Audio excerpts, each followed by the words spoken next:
नमस्कार दोस्तों, हमारे चैनल में आप सभी का स्वागत है। नवरात्रि पर अगर कन्या पूजन करने जा रहे हैं तो उसके पहले जान ले कन्या पूजन की पूरी विधि।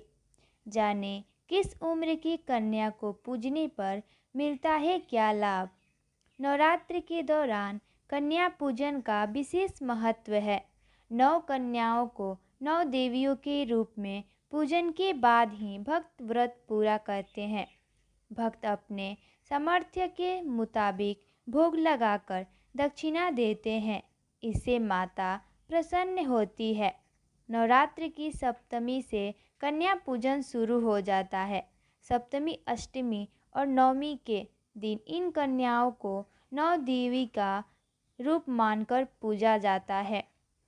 नवरात्रि में कन्या पूजन करते समय हमें किन विशेष बातों का ध्यान रखना अति आवश्यक है और किस उम्र की कन्या को पूजने का क्या लाभ है, इस बारे में हम विस्तार से बता रहे हैं। नवरात्रि के दौरान कन्या पूजन का विशेष महत्व है।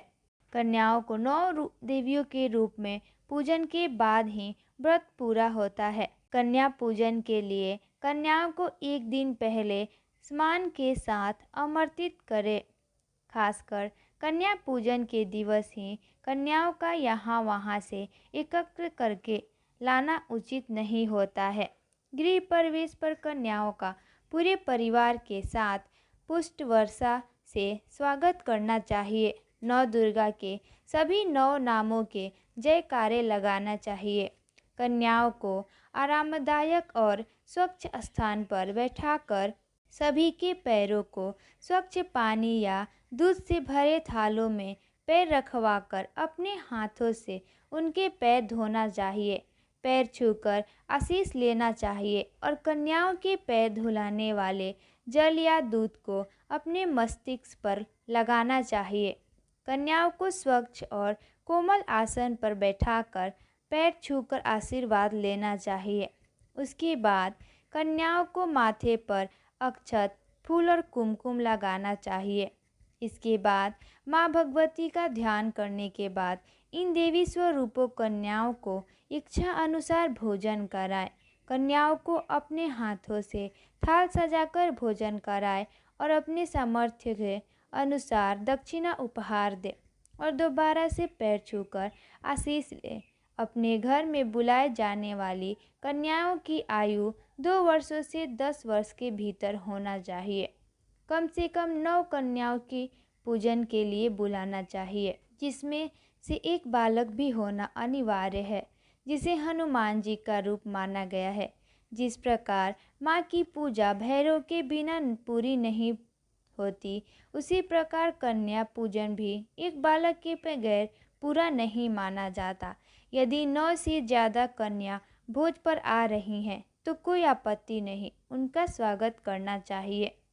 नवरात्रि के दौरान सभी दिन एक कन्या का पूजन होता है, जबकि अष्टमी और नवमी पर 9 कन्याओं का पूजन किया जाता है।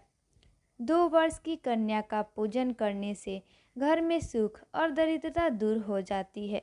3 वर्ष की कन्या त्रिमूर्ति का रूप मानी जाती है। त्रिमूर्ति के पूजन से घर में धन धान्य की भरमार रहती है। वहीं परिवार में सुख और समृद्धि जरूरी रहती है। 4 साल की कन्या को कल्याणी माना जाता है। इनकी पूजा से परिवार का कल्याण होता है। 5 वर्ष की कन्या रोहिणी होती है।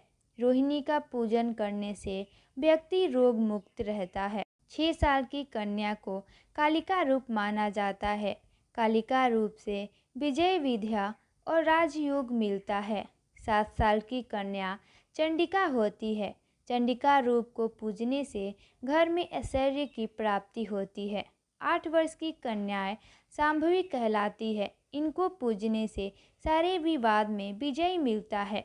9 साल की कन्या दुर्गा का रूप होती है। इनका पूजन करने से शत्रुओं का नाश होता है और असाध्य कार्य भी पूरे हो जाते हैं। 10 साल की कन्या सुभद्रा कहलाती है। सुभद्रा अपने भक्तों के सारे मनोरथ पूरा करती है।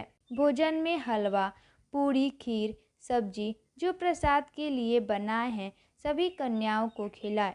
भोजन के बाद कन्याओं को दान दक्षिणा दे, जैसे फल, श्रृंगार सामग्री, मिठाई, नारियल आदि। इन सभी कन्याओं का आशीर्वाद ले और व्रत खोले।